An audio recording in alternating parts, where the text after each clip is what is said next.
Welcome to the Indo-German Business Talk, our monthly online format where we discuss different issues that are important for Indo-German business.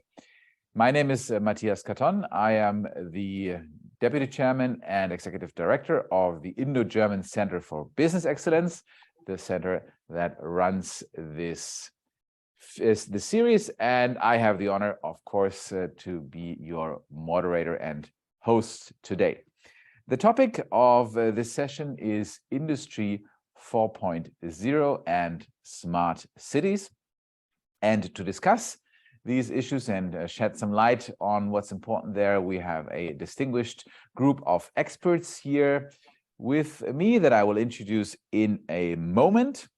But I would also like to mention and make sure that this is supposed to be an interactive format. So it's not just going to be the panelists and myself talking here, but we want to bring in your perspectives, your questions.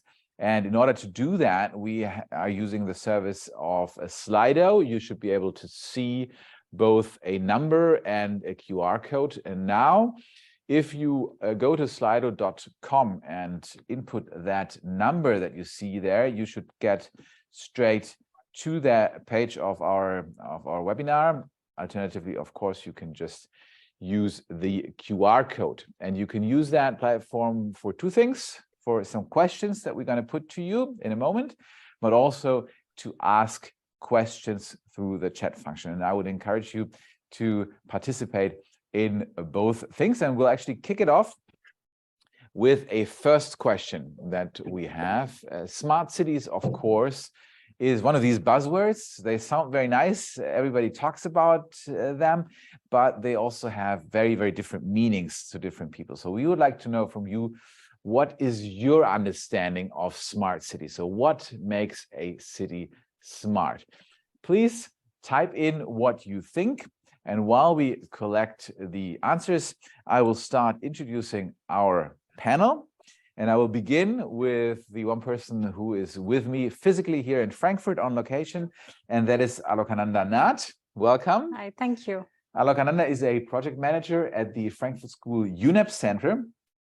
She's an urban development professional with over 11 years of experience in the international and development cooperation sectors. As I said, she's currently working with the FS UNEP Center as a project manager, where she manages projects related to climate finance.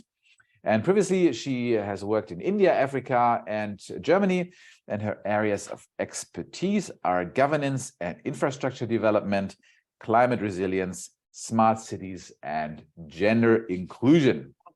Welcome. We're very glad to have you here. Then we have three panelists who are joining us online from different parts of the world. And one of them is Anusha Gavankar. Sorry, that's a long name. Apologies for probably not pronouncing it 100% correct. That's okay. Welcome, Anusha. Anusha is a senior fellow at the Center for Economy and Growth at the Observer Research Foundation, of course, one of the preliminary most important think tanks in India. Anusha's research interests span the areas of urban technologies, spaces, and habitats.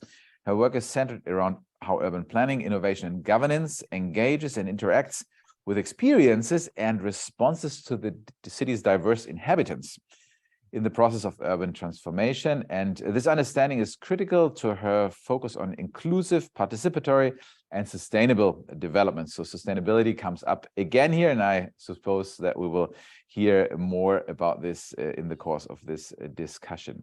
She holds a PhD in urban sociology and community studies from the IIT Bombay Monash Research Academy, and she has published internationally with over 2 decades of professional experience in the private sector and in academia. Very interesting CV, of course, and we're also very glad to have you here as an expert. Next is Andreas Weiß, who is with the Association of the Internet Industry in Germany, where he is the director of digital business models. Andreas is responsible for that unit, and he's also a member of the executive board of that organization, where he has been active for quite some time, since 1998. in different functions. And since 2010, he is also assigned as the director of Eurocloud Germany, where he is also a board member of the Trust Cloud Competence Network. In general, he is engaged in various projects around artificial intelligence, data privacy, and GDPR, as well as security and compliance of digital services. He is also part of Gaia X, where he coordinates the development of the Federation Services for Sovereign Data Infrastructure Ecosystems. So very different perspective that I think you will provide to the topic, but we're very glad to have you on board. So thanks for being here, Andreas. Thank you, Matthias. And then finally, we have Keshav Jha. Keshav is with ICLEI, which is an acronym, ICLEI, Local Governance for Sustainability. He is a certified expert on climate change and sustainable urban development, with a lot of experience working with cities and local governments. He is currently a manager for research and advocacy with ICLEI. And among other things, he has successfully initiated, managed, and implemented several low carbon and climate resilient development projects in South Asia and Southeast Asia. And he has been instrumental in managing results-oriented relationships with city administrators, national governments, and community representatives to achieve desired impact. So very much hands-on, someone who makes things happen. Welcome, Keshav, as well to this panel. Thank you. Thank you very much. Good. So before we start the discussion, I would like to see the results of the first question that we posed to our audience. So what makes a city smart? So we have a number of things here: efficiency, minimum use of resources, nature integration, added value to citizens, sustainable components, and less cars. Okay, interesting. And we see that a number of these points also allude or make reference to the issue of sustainability. So let me turn first to Alokananda and ask her, so what is your definition of a smart city? Is that in line with what we see here, or do you have a completely different perspective on these things? No, not completely different. Of course, kind of integrating all of these issues or challenges or thoughts that we need to do. So from my experience of working in smart cities in India and also now in the EU, what we focus on is for sustainability, because you can't be smart without being sustainable. And in India, we focused on what makes a city work, so efficiency. So this has been like the two pillars on what we work on. And I guess all over the world, it's something that we talk about now these days when we talk about urban issues and cities and all of that, and what makes a city smart. So what you said, you can't be smart without being sustainable. I guess you could also turn it around and say, you have to be smart in order to be sustainable. In very practical terms, what could be a project that makes a city smart and therefore more sustainable? From the top of my head, I guess we talk a lot about, because I see less cars here, transport. So investing a lot on public transport and making transport green. And I think that has been the focus in many countries across the world, because that impacts a lot. And transportation in general kind of contributes a lot to the carbon emissions that we have. So I guess that's something that any country can focus on. It also serves the citizen, which includes citizens, and then taking cars out of the streets, I guess, as we move towards the challenge of achieving net zero, another term that makes a city smart. Keshav, I introduced you as someone who is working with the local governments and helping implement some of these projects. What are some of the topics that you are working on right now in terms of smart cities? Yeah, so ICLEI is basically national government empaneled consultant for smart city in India. We have helped several of the cities to not just prepare their smart city proposal, but also sort of implement those smart city projects. So just taking back to the audience, the whole objective is to make cities sustainable and livable, and smart is one of the means. smart is could be one of the approach where you need to use the lot of technology, the artificial intelligence, also the data, and also people's participation, citizen-centric role of overall smart city development. That's very, very important, especially coming from this national government, especially 2014 or 15 onwards. All the central government sponsored schemes in India is focusing exclusively on the central citizen involvement. That's a very core of making smart cities successful. So yes, there are a lot of projects that we have been implementing in Indian smart city. For instance, RFID waste bins, how you can have a tracking system for waste management system. Also, sensor-based mosquito breeding ground, how you can have a sensor-based mosquito sensors to identify the breeding ground and mitigate them. And also, installation of solar rooftop PV or solar water heater.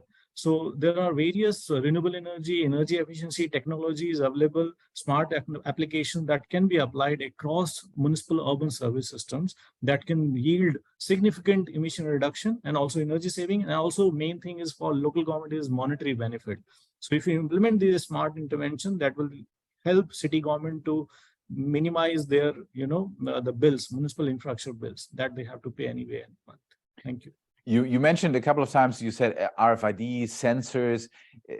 Do I understand it correctly? So that's also the connection to Industry 4.0, where the technological advances allow us to use, for example, sensor-based technology that wasn't as widely available, say, a decade or 2 decades ago. It's much cheaper now. I understand most of these things, RFID tags, I think they don't cost a lot of money anymore. Is that the connection between smart and Industry 4.0, that we now have the technological capabilities at scale that allow us to do these things? Yeah, exactly. So with more and more innovation and new research and development, we have access to, through help of Industry 4.0, we have access to new technology, new innovation, and across these municipal urban service systems. So that also I will give another example is SCADA system, which is a water management system. How you can have a centralized data management system for identifying the loopholes in non-revenue water. So that's a severe, great problem, especially in Indian cities. Almost 40 to 50% of water that is being supplied from the headworks is being lost in the transmission and distribution because of theft, because of poor leakages, because of agile infrastructure and all those issues. So there is the Industry 4.0, the artificial intelligence, these innovation technologies are very, very relevant and important for Indian smart cities to be successful and become livable and sustainable. Thank you. Andreas, we've now heard that a lot of this is enabled or depends on IT technology. Now, as someone who comes from that angle, as an internet IT security expert as well, what's your take? What's the role that IT infrastructure can play there? And as someone being from Germany, now we've heard a little bit from India, I would also be interested in hearing your assessment in terms of comparing Germany and India. Who's actually more advanced there? Is it Germany? Is it India? Who can learn from whom here in this on this topic? Okay, answering directly to your last question, I would like to say we're very impressed by the digital uptake in India. For example, DICIX, which is a company of the Eco Association, runs already 4 internet exchange nodes in India, in Mumbai, Delhi, Chennai, and Kolkata. So they're extremely advanced and extremely growing in terms of internet connection, which is the first indicator about the involvement of digital infrastructures in India. And coming back to your initial question, what is a smart city? I think we are all aware this is a kind of moving target, and it depends whom you are asking. If you ask a citizen, do you think it's smart that we prevent you from flooding your house? They would say, yeah, this is most important. If we talk about optimization of parking places, and on the other side we want to have less cars in the city. Probably we have different priorities in this sense. But in any case, and I can confirm what Keshav says, we need digital infrastructures. Without digital infrastructures, we can talk about thousands of fancy POCs, but they cannot scale at the end of the day. So we are talking about fiberglass, 5G, 6G, LoRaWAN, all these connectivity, because You also mentioned industrial IoT or IoT devices, connectivity between these devices. At the end of the day, we are talking about data, which has to be shared amongst parties to build up such use cases, which are then finally the justification to name any city as a kind of smart city. And saying this, I think, at least in Germany, we still have to learn how to build appropriate framing conditions, and we need to learn that we have to invest much more into digital infrastructures to serve for these high-level objectives of smart cities. Now, you mentioned that India is probably more advanced in some of these areas when it comes to technological infrastructure. Now, you're also an expert on data security, GDPR, data privacy. Does that also play a role that Europeans in general maybe, and maybe Germans even more than the rest of the Europeans, are very cautious about these issues, maybe also a little bit suspicious about use of data? Yeah, I think this was the past 10 years the fact, but due to the learnings out of COVID, out of resource constraints and other circumstances, people have learned that digital services are part of the solution in the first place. And we also, for example, if I'm allowed to talk a little bit about Gaia X as a conceptual approach out of Europe, which applies worldwide. And we have a clear exchange with India, with South Korea, with Japan on this topic. We have a couple of key considerations to address. One is this fact of decentralization. And smart city is a kind of decentralized ecosystem. So we are typically well known about the hyperscaler provisioning, which is a more centralized approach for digital services. But for the future, we need a kind of conceptual approach for decentralized workflow management, which is the so-called cloud edge continuum. And the smart city needs edges as well. So we cannot put all the workload and the data processing into a hyperscaler backend system. We need to have local processing capacities. And the next key point is data sharing. And this is also a European or German problem, to being reluctant to share data with other parties, because it might affect the intellectual property, and you have concerns about GDPR and all these things. But we have also some good conceptual approaches to share such data assets among parties as an ecosystem approach with the means of keeping the data sovereignty, and that we can make them available with a reasonable effort. This, in combination with appropriate trust mechanism, sovereign identities, which also applies for citizens. They need their own ID, which is sovereign, which is not handled by any special entity, private or public. It should be sovereign. It should be managed by the individual or by the company. And last but not least, we're talking about so-called federated ecosystems. So whenever you want to build, for example, a city with a government, they want to have their own room where they clearly state you're in and you're out. Because we have some onboarding criteria, who is allowed to access our services, our data, and so on, to build a kind of trust room between these parties. And I think this is one of the key pillars, so decentralization, data sharing, trust mechanism, and federated ecosystem to be advanced. And we are right in this activity, and we just agreed in the German parliament to build up a new initiative, so-called Manufacturing X, the next evolution of Industry 4.0 for interconnected industries. And there is an investment of about 300 million euro just into this initiative. So things are moving. Could be faster, but at the end of the day, there is a clear understanding we have to go this way. Okay, so that's at least good news that we seem to have overcome some of the resistance that, at least in Germany, we've seen. Anusha, I'd like to move to you, and you're a sociologist, so you likely have a bit of a different perspective on things. And I found it interesting in your biography that one of the things that are very important to you are inclusion, participation, and so on. And of course, whatever we understand smart cities to be, it's clear that it's somehow supposed to serve a city's population as diverse as they usually are. You know, big cities are inherently diverse. So what does that mean from your perspective, especially when we hear about some of these things that might be more controversial, like, you know, car space, you know, should there be less cars, more parking, less parking? How do you approach these issues in your experience? Thanks for the introduction as well, and glad to be here. And I'll take forward from, and as an urban sociologist, like you said, I guess my comments and feedback will be more from that perspective. And I'd like to take forward from what Keshav and Andreas also said. When sociologists probably look at smart cities, and especially from the inclusion perspective, it's very important for us that there are local contextual definitions of a smart city. So when we're looking at application of technology, the data and innovation, we're looking at how they can improve the life and well-being of citizens in the city. So we're typically looking at the larger portion of the human capital vis-a-vis public infrastructure.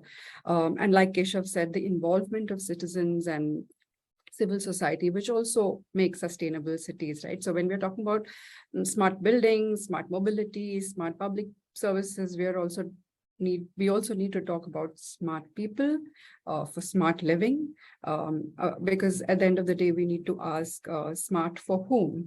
If we're also talking about India, then we're also talking about the problems of the global South that may be very, very different than the global North.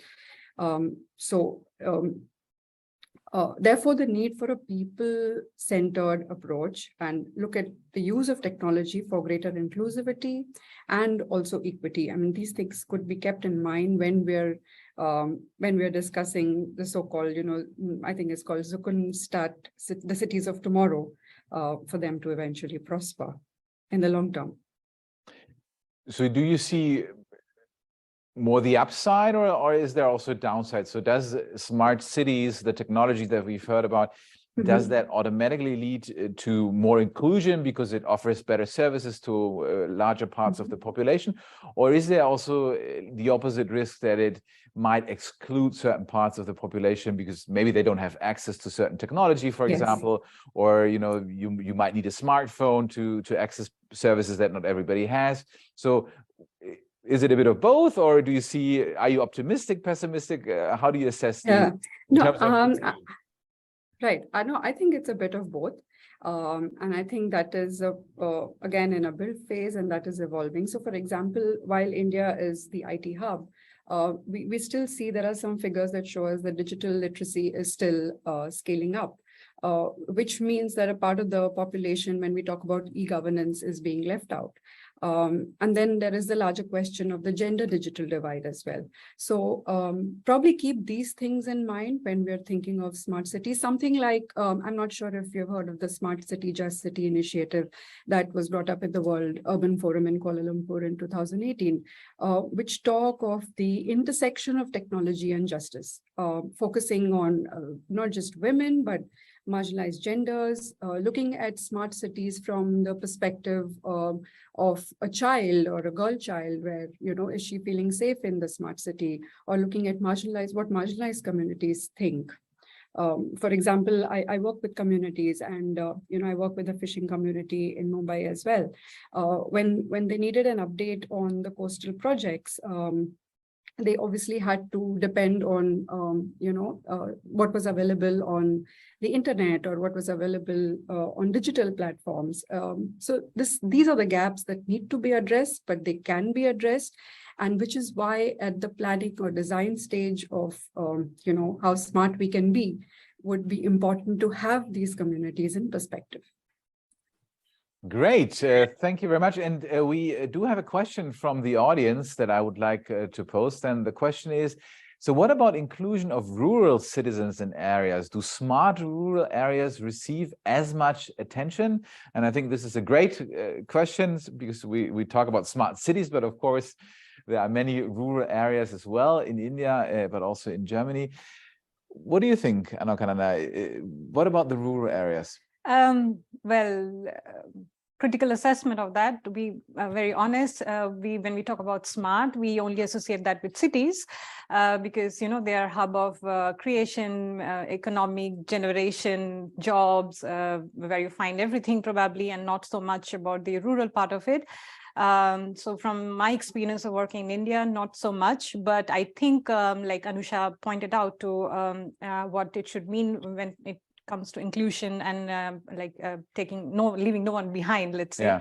I think that's one aspect we can look into, and with the rate of urbanization that's happening in India, I think it wouldn't be like rural so much, as many of the smaller villages and communes would move towards becoming urban very soon. Like the forecast is 2070, that 70% of India's population would be urbanized. I mean, in that direction, when we talk about it, yes, inclusion is important, and making it smart rural areas would probably be also important.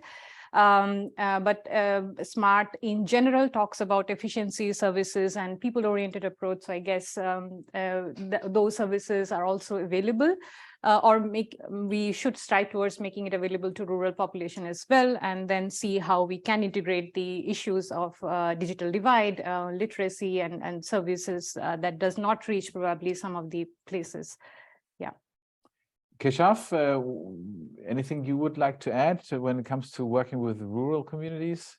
Do they play a role in your work?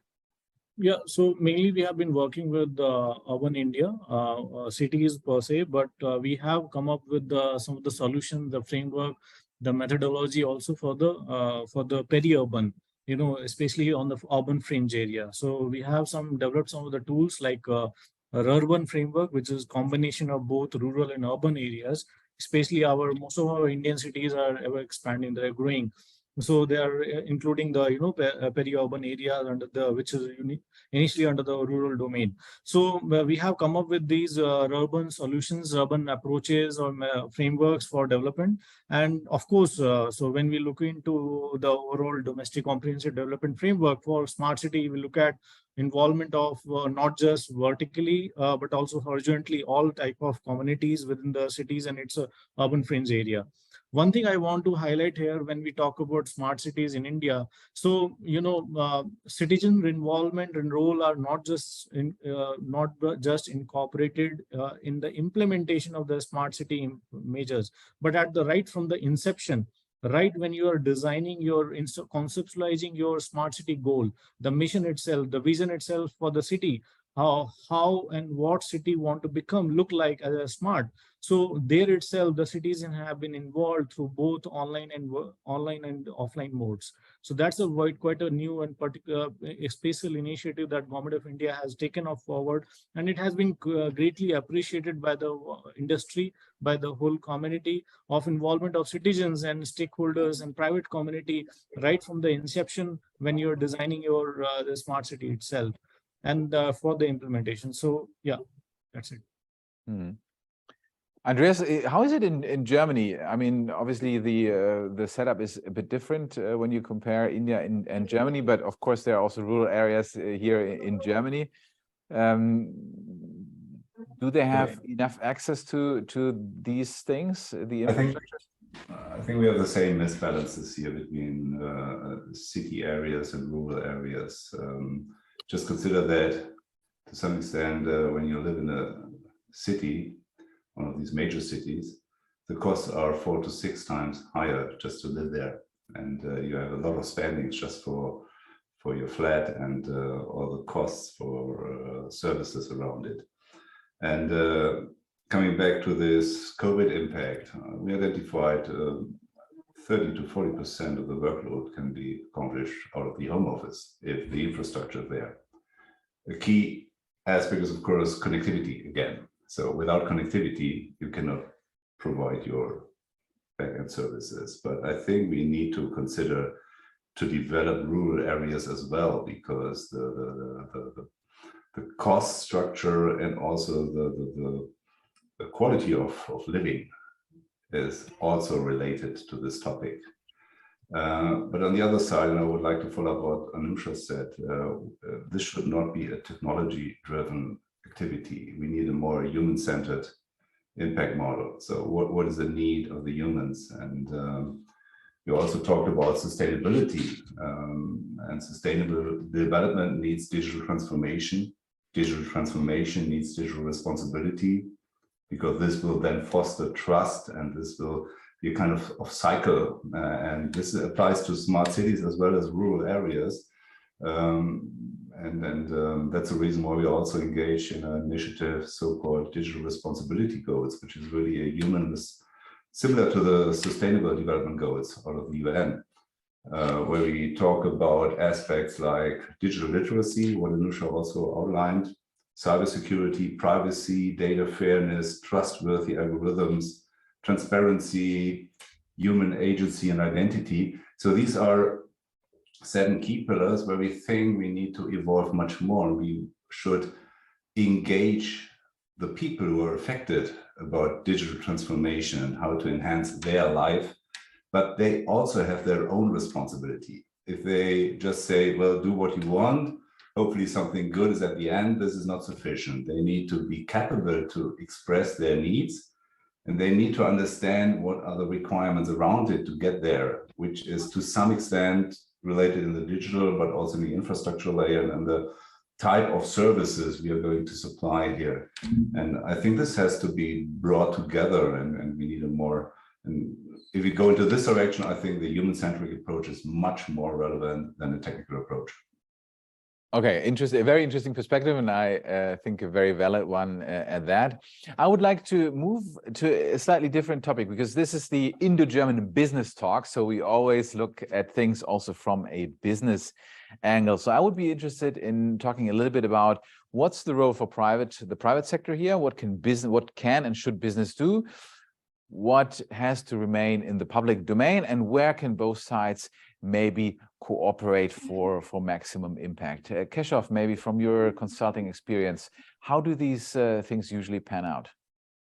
Yeah, thank you. So as far as my knowledge is, there are more than 1,600 collaborations that the government of India and Germany has signed, over 600 joint ventures across different industry sectors, including automobiles, transportation, construction activity, urban systems, waste, water management, and all. And this opens a whole lot of new investment and collaboration opportunity for private sector to contribute and make sure that they support in this implementation of these collaboration and joint ventures that the both government have signed. And also, I would like to draw the attention of the audience. Recently, there have been German companies can also support. There's a new mechanism being launched, which is Make in India Middle Stand, which is a joint initiative by both Germany and Government of India, which basically boosts the presence of German MSMEs, micro and small medium enterprises in Indian manufacturing sector.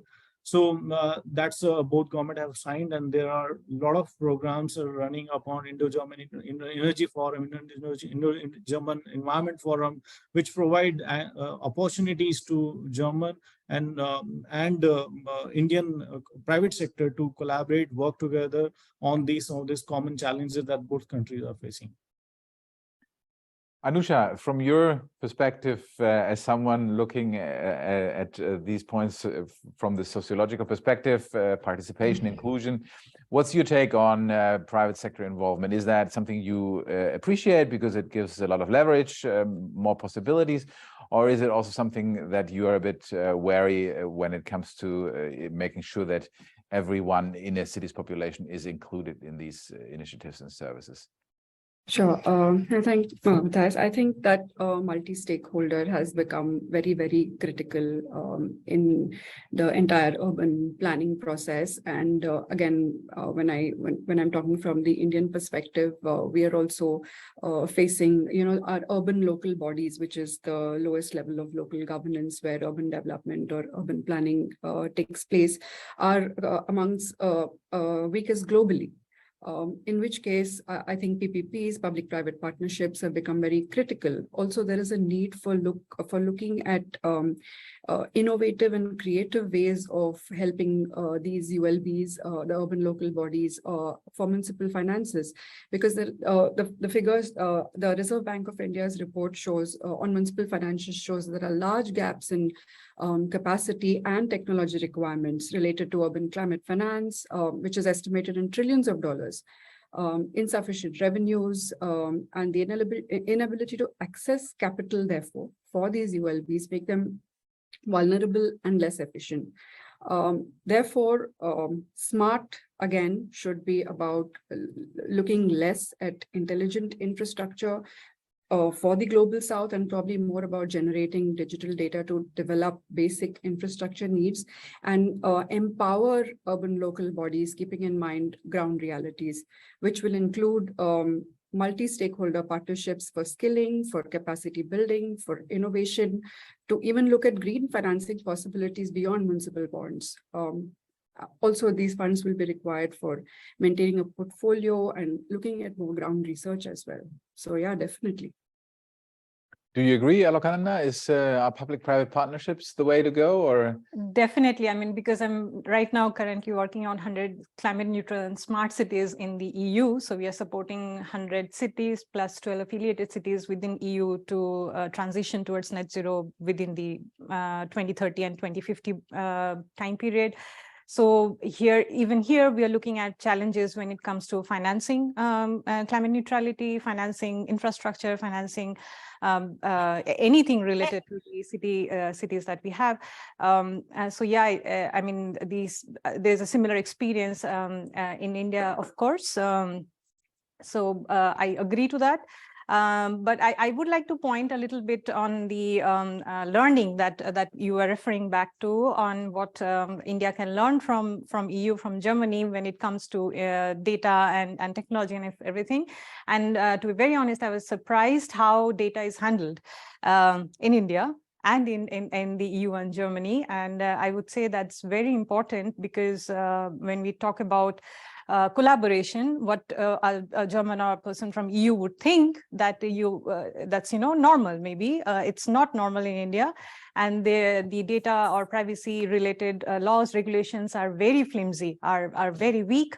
And I think when we are moving towards Industry 4.0, which talks a lot about digitalization, a lot about using AI, and a whole lot of data would be generated, it's very important to kind of take our learning from the EU and see how it can be transferred when it comes to processes, not necessarily kind of equating it, but learning from the processes and how it has evolved within the EU. And I guess India has or can learn a lot about data and privacy issues from the EU and our German colleagues. Okay, that's a very interesting point. And as you rightly said, our format is also about seeking out learning opportunities for both sides. And seen from the European perspective, we sometimes or at least when it comes to business, tend to see data privacy and GDPR issues as obstacles. But of course, you can also look at it from the other side when you come from an environment where those things are maybe in the other extreme, not taken very seriously at all. And I think this is also something that Andreas alluded to earlier, is that we need to have ownership of our data. We need to know what happens with our data. There has to be transparency, in particular when it comes to AI. And that was an excellent segue actually to something else that I wanted to talk about. Of course, AI is now in everybody's on everybody's mind. We've seen with ChatGPT and all these advances recently, like a huge wave of excitement, but also of anxiety when it comes to the capabilities of AI. Is that something that is also relevant for smart cities, that we can use artificial intelligence to make our cities smart? Andreas, maybe would you like to weigh in on this? Yeah, I think this is a no-brainer when we talk about traffic management and supply chain management. We already have some industry clusters where they try to interconnect various industries jointly and provide shared services like AI services, machine learning. We're talking about predictive maintenance, predictive analytics in general. So these are all the things where we see the good things around AI. Now we had this serious discussion about ChatGPT. But we need to understand this is a foundation model. It's a generative AI, generative foundation model, which shows a lot of interesting opportunities, but also things which should be considered as critical and where we need some rules and some regulation around it. That's why we are talking about the AI Act. But unfortunately, the current version of the AI Act, they can indicate that generative AI is a high-risk system, but we don't have any rules so far because people did not yet understood how it works and how to make use of it. So I think in general, it's a good discussion. We see already what is possible around AI services. We have the very classic approaches around machine learning and models which serve for certain purposes like service management and all these things. But with generative AI, we are stepping into a new decade of digital services and we need to learn. For me, it is very important that we need to be part of a digital value chain in general. If we lose control and if you're not any longer capable to assess the opportunities and the risk, then it's a very difficult situation. And coming back to this relationship Germany-India, I think with the globalization and decades ago, Germany was the drugstore of the world. Now India is taking most of the services for pharmaceutical products. And we already identify some shortcomings on such supplies because we have disrupted supply chains. And I think this is something where we should jointly work together on standards, on common procurements, common understanding to secure supply chain, which applies also for all the other sustainable goals like carbon footprint monitoring and fair production of goods and components and all these things. So we need an intensive exchange about such standards, about such procurements. We need proof of concept because right now, just the automotive industry, they face situations where a 50-cent microchip decides if you can deliver a 100,000 or 100,000 euro car to the clients, which is not a comfortable situation. So we need some more diversity in these supply chains. We need some more diversity in the production or capacities, but we should not reallocate everything back on a regional level. We need to work jointly together towards these challenges. Let me get, I think it's very interesting. Let me get back a little bit to the AI thing. And Anusha, I would like to get your perspective on this, because of course we're all, I guess, fascinated by the possibilities, and it's truly mind-boggling, some of the things that are possible, and also the advances that seem to be almost not on a daily, but on an hourly basis, where we have a 1-hour conversation here, and in the meantime, probably some new things came out. So this is truly amazing, but of course there's always a risk, and one of them is that we know that by definition AI replicates biases that are existing. So that's not the system's fault, but it's obviously learning. And there are these examples with image generation, for example. If you ask one of these services to generate an image with a doctor, for example, then in all likelihood the image is going to show a male doctor, not a female one, because of course it is trained on data that consists of largely more male doctors than female doctors. So it replicates certain stereotypes or also discrimination maybe. Is that something that could also happen when we apply this to smart cities, that we inadvertently perpetuate some of these things that we don't want to have? Yes, surely. I think we will run the risk, and which is why we'll have to be very careful. And like Andreas said, we'll have to always go back and check and also ensure privacy. And while I'm studying this aspect of tech in the city, and probably I'll have more to talk about it the next time, about how the technology and city are getting more and more integrated. There's a very interesting conversation I was having the other day with an expert on Metaverse. And that for me became the next level of conversation, because that got my thinking to another level. And I was actually thinking and discussing in terms of what would urban planning look like in the Metaverse, because that's the next level of conversation people are beginning to have. Though I'm not an expert on the Metaverse, what solutions and opportunities, therefore, can the Metaverse offer to support and empower these local governments? I mean, it's going to be an immersive virtual parallel universe. You would probably go have meetings in the with the local collector in the Metaverse.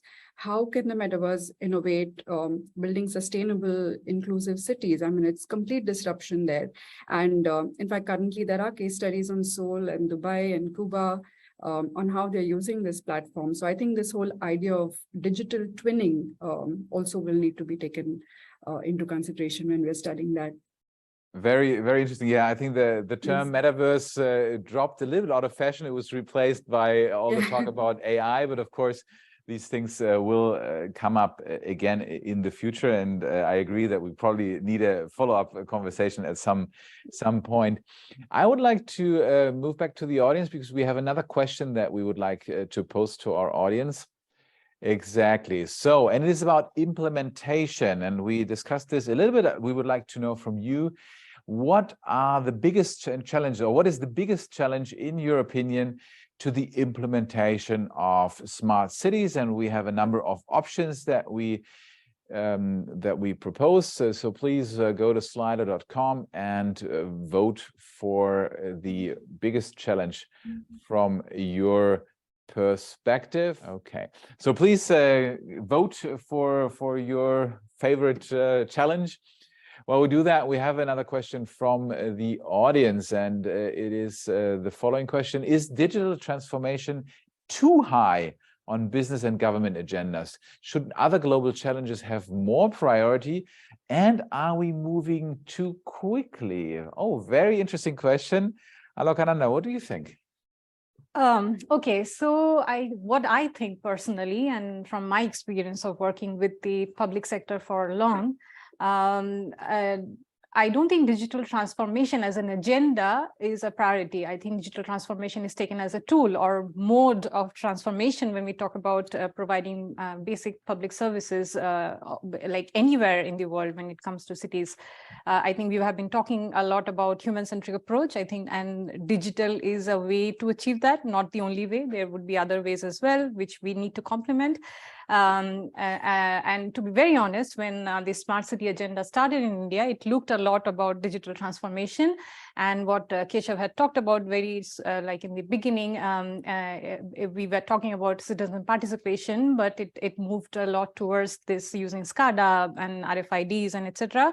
But for whom? I think that question got lost a bit in the beginning, but I hope we will catch up to that. And of course, like the second part of the question, there are other ways, but and all of these are complementary. It's not like either or, but we have to like work with all of these tools that we have at our disposal. Let's talk about this a little bit more. Keshav, what is your take? Are we too obsessed with digitalization? Should we focus on other things, or do you agree with what Alokananda said? Is that basically it's not an end in it by itself; it's just a tool to achieving some other goals? Yeah, I totally agree with basically, yes, we need to focus on, it's not that we are too much obsessed. There's a whole lot of new opportunities, new innovation that can be done on digital front, and a lot of urban related problems can be solved with this digital innovation and urbanization process. Now, I would like to talk about one of the challenges that we are facing, especially our smart special purpose vehicle that have been constituted in India in smart cities. So one of the main challenges is access to finance, because as you may know, this smart city mission in India is a joint initiative by Government of India and respective state governments. So it's a 50-50 equity based model. And if you look at the numbers from World Bank, there's India itself will need more than $840 billion over the next 15 years, which is an average of $55 billion each year to meet its urbanization, fast-growing urban population demand, and the sustainable infrastructure investment. So there's a huge opportunity and investment need.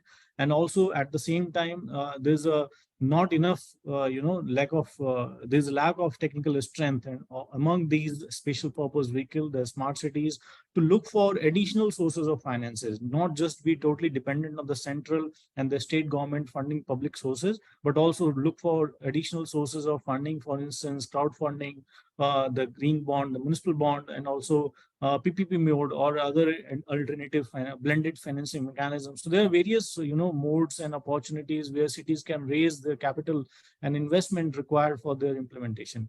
So this is one of the main challenges. The first is the access to finance, and so second is the training itself. The training of municipal officials, the decision makers, the town planners on the new and innovative practices. These are digital urban solutions. So make sure that they understand how to operate it, because it's one thing about giving them access to these resources, these digital urban solutions and opportunities, but it is them who need to basically use it and implement it and monitor and operate it. So unless and until they know how to operate it, how to manage it, how to effectively make best use of it, there's no benefit of it.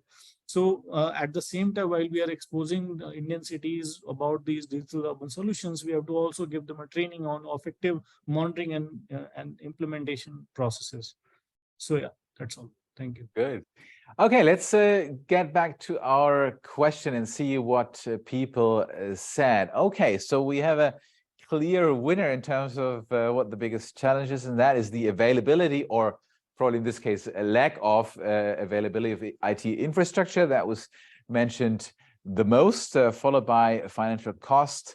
And then in third place, both privacy concerns and communication between private and public sectors. Interestingly enough, nobody seems to be worried about an increase in cybercrime, which, let's hope that's good news, not naivete.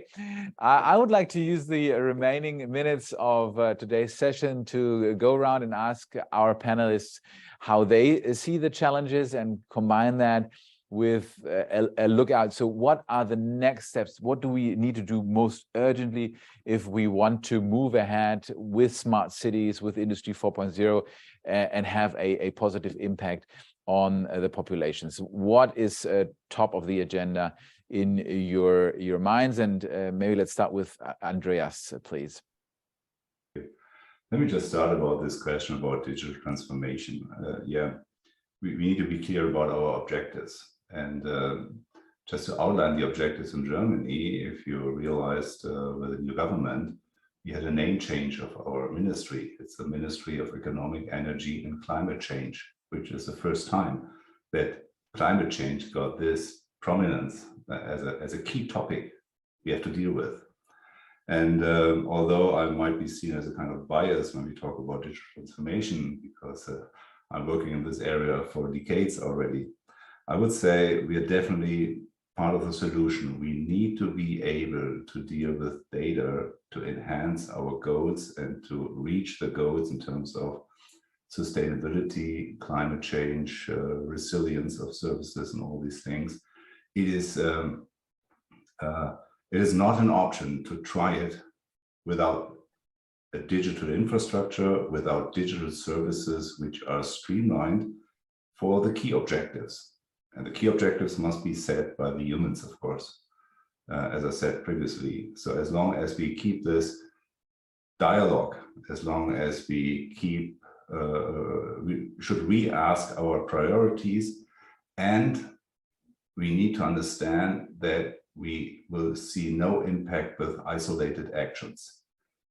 People are working on good purpose for some areas, but if they are not interconnected, aligned, so that we have appropriate surrounding conditions to move forward, to scale up such concepts, then we will face again serious challenges. And probably people are annoyed about things which did not happen. They switch to other services, then the environment is there, and then we're getting lose of the momentum. I think We need to have a joint understanding about the goals, a joint understanding how to achieve it. But technology is just an enabler. It's just a support to work towards these high-level objectives, which should be exposed by the humans. And that's it. Good. Thank you very much, Andreas. Alokananda, what do you think? What do we have to do most urgently? What are the biggest challenges in your view? Urgently, climate change.